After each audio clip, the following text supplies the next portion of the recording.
On ne fouille pas dans un grand trou sans trouver une grande chose, disent les anciens. Mon fils, tu es un homme aujourd'hui, un homme en âge de fonder une famille. Le plus difficile n'est pas tant de fonder une famille, mais avec quelle femme tu vas la fonder, quelle femme choisir, c'est pas chose facile. Toutes les femmes peuvent faire des copines, mais toutes ne peuvent pas faire des épouses. Ne base pas le choix de ta femme sur des fantaisies. Ce n'est pas sa belle gueule qui te rendra plus heureux dans ton ménage. Choisis-la pour sa fierté, son intégrité et sa soumission. Le respect que ta femme aura pour toi dépend du respect qu'elle se porte à elle-même. Car si ton épouse ne te respecte pas, la société ne te respectera pas. Mon aïeul disait d'ailleurs que l'honneur d'un homme sommeille entre les pieds de sa femme. Regarde ces hommes insultés publiquement. Quel respect penses-tu que leur entourage leur porte? La femme est la ceinture qui tient le pantalon de l'homme. N'oublie pas cette sagesse de chez nous. La plus grande partie de l'éducation des enfants est inculquée par leur mère. Une femme qui pense que le meilleur moyen de réussir dans la société actuelle est d'être belle ou bien maquillée est une femme qui n'a rien compris à la vie. Celle-là s'assimile à un vulgaire objet de décoration. Fais donc attention à cela, car ce qu'elle pense, elle l'inculquera à tes enfants. Si tu demandes à un chien d'élever ton enfant, ne t'étonne pas de ce que cet enfant marche à quatre pattes. C'est ce que m'a souvent dit ta grand-mère. Ton épouse doit apprendre à tes enfants la crainte de Dieu, le sens de l'effort et le travail. La réussite sociale d'une femme n'est plus d'épouser un homme qui a réussi dans la société. On ne courtise pas sa future femme comme on le fait pour une copine. Emmène-la chez les tiens, passer quelques jours. Tu pourras voir si elle sait s'occuper d'un toit et surtout cuisiner. C'est primordial. D'où l'importance de privilégier les rendez-vous à la maison plutôt que dans les restaurants. Un repas concocté par ton épouse vaut mieux qu'un plat de restaurant. Là-bas, on ne sait pas qui cuisine ni comment. Évite une paresseuse obsédée par son enveloppe extérieure qui passera plus de temps devant un miroir qu'à veiller à la salubrité de son foyer. Pour savoir quel type de bosseuse est une femme, regarde ses ongles. S'ils sont longs et aussi lustrés qu'un meuble du palais présidentiel, dis-toi que celle-là n'a jamais tenu un balai de sa vie. Choisis ton épouse pour ses rapports avec ta famille. N'admets jamais dans ta maison une femme qui va mettre une barrière entre ta famille et toi. Chez nous, ce n'est pas deux personnes qui se marient, mais deux familles qui s'unissent. Nos familles sont là et souvent insupportables, c'est comme ça. Il est important de savoir si elle sera capable de supporter les caprices de ton vieux père et peut-être le rejet de ses belles-sœurs. Si dans nos coutumes, lors du mariage, la mariée porte une corbeille ou une haute trouée, c'est pas pour rien. Cette corbeille représente son cœur. Elle devra y mettre les vicissitudes du mariage et comme il est troué, il ne se remplira jamais. C'est ainsi que ton épouse doit être. Si certains mariages durent, ce n'est pas parce qu'ils ne connaissent pas de difficultés, mais parce qu'on a bien choisi son conjoint on le supporte mieux. Une dame qui plie bagage pour un oui ou pour un non ne sera que de passage dans ta vie tôt ou tard. Une rivière qui déborde à chaque pluie fait fuir les campeurs, disait notre aïeul. Observe les gens et les lieux qu'elle fréquente. Si elle passe sa vie dans les boîtes de nuit, les débits de boissons entourés de fêtardes et de cuisses légères, tu peux à peu près te faire une idée de celle que tu comptes mettre dans ta maison. Un poisson qui provient d'une eau empoisonnée n'est pas bon à manger, m'a souvent dit mon grand-père. Elle devra faire de tes problèmes les siens, et pas une qui prendra ses jambes à son cou dès que le navire prendra un peu d'eau. Le mariage a des hauts et des bas. Si elle n'est pas capable de traverser toutes les situations avec toi, c'est une opportuniste dont il faudra te débarrasser.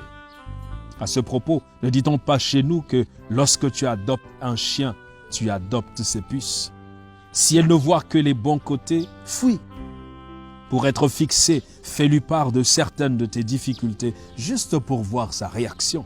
Enfin, choisis-la pour ses ambitions. Ton épouse doit être capable de te pousser vers le haut. Elle doit non seulement être une incubatrice d'idées, mais un soutien dans tes projets. Savoir te dire quand un projet est bon ou pas. Évite de prendre quelqu'un qui va constituer un fardeau. Quelqu'un qui, lorsque tu feras le bilan de ta vie, ne t'aura pas aidé à progresser. Car vois-tu, on ne construit pas sa vie pour sa femme, on la construit avec elle. Bref, pour le reste, elle apprendra car le mariage c'est aussi une école. Ne t'attends donc pas forcément à trouver une femme qui réponde à tous ces critères, mais qui sera apte à s'améliorer. Tiens compte de mes recommandations, mon enfant. Elles ne te garantissent pas une femme parfaite, mais une que tu pourras facilement supporter. Ton père. Ces conseils d'un père sont importants après avoir pris en compte le critère de maturité spirituelle et de crainte de Dieu. La parole de Dieu nous dit dans Proverbes au chapitre 18, le verset 22, « Celui qui trouve une femme trouve le bonheur. C'est une grâce qu'il obtient de l'Éternel. » Et Proverbe 31, verset 30 dit, « La grâce est trompeuse et la beauté est vaine. La femme qui craint l'Éternel est celle qui sera louée. » Que Dieu te bénisse.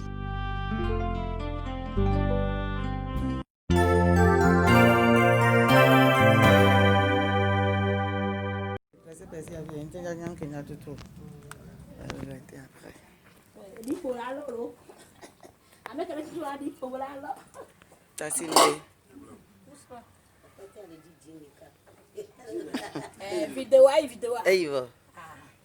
Non, le matin, si tu veux voir ballon. Ah, je crois, elle est. Oui, oui. C'est bon.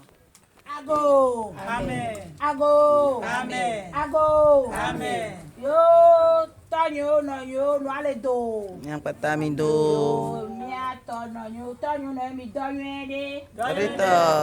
Eke. Ole. Togo.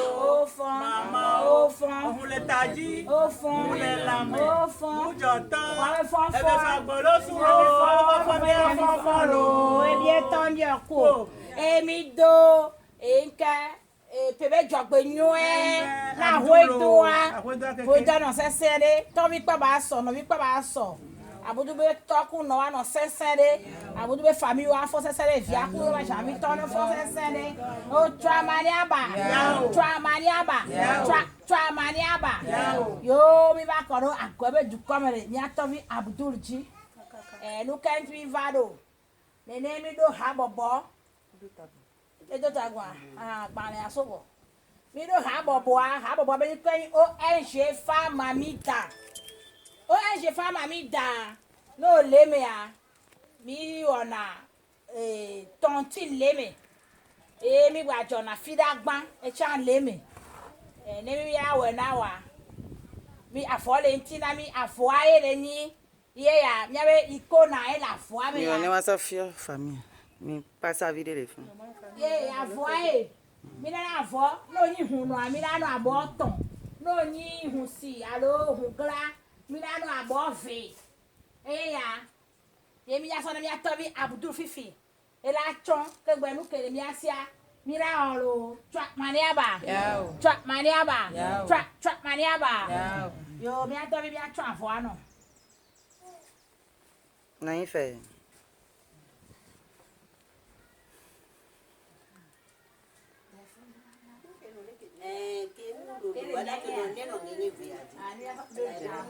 Sapa de kagbo kaba.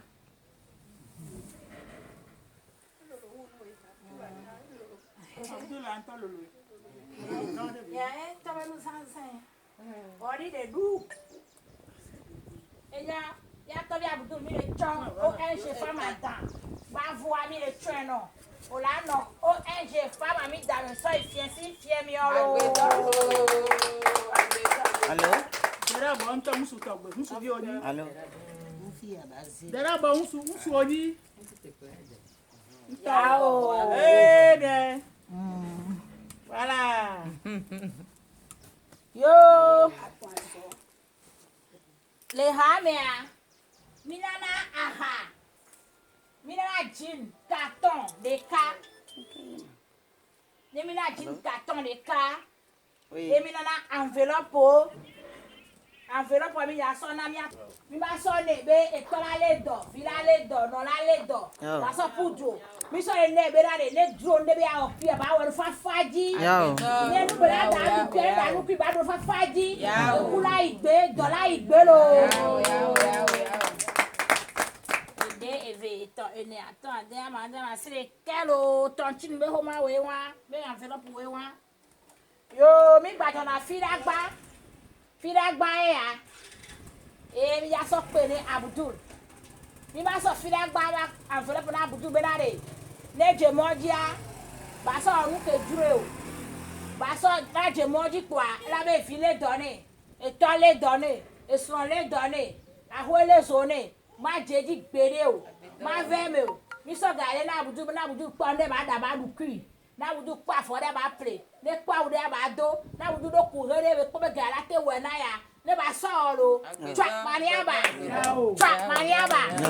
twa gbe ko be ede eve eto ene atan de andre ma sire ke apo fila gba ba envelope aye wan lo bi ato mi zini enyo nke koto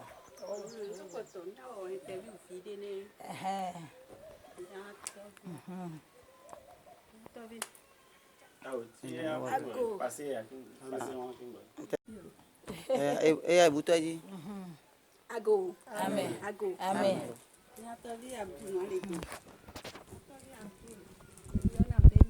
Alofa. Nse na bobo abe iko. Yona be fama dam se na voa. Ele trombe ma vado bobo ame. Bobo an le dibe mi apon po vide so bobo antina nuke bobo awona nuke to fama dan le kenu ale do. Na yin de pe bobo an se na e be drona mi. Nde mi a bonya vide so bobo antina. Yo, ayo, akwena mi. Ambe, imi na fa mo le pe yo. Fama dan woni chere beyin. Ye beyin fa mami dan. Aka woni chere to fa mami dan. Woni chere me a me ko le me osubo. Ye ta vole o so afi vole o. Muni akole ka me famille be nu yo. Famille fofo mi emi la bo. Be mi ya mi la we. E be la yiko. E fa madame a ni ona enu amla enu me vele. Tu vois toi elle est une tontine. Et second elle est une fille d'agban. Ye mi ona. Mais ye ni sorti yo elle est na début mois de 14 chaque mois mi ona sorti là mi na femme madame vie de cagbo.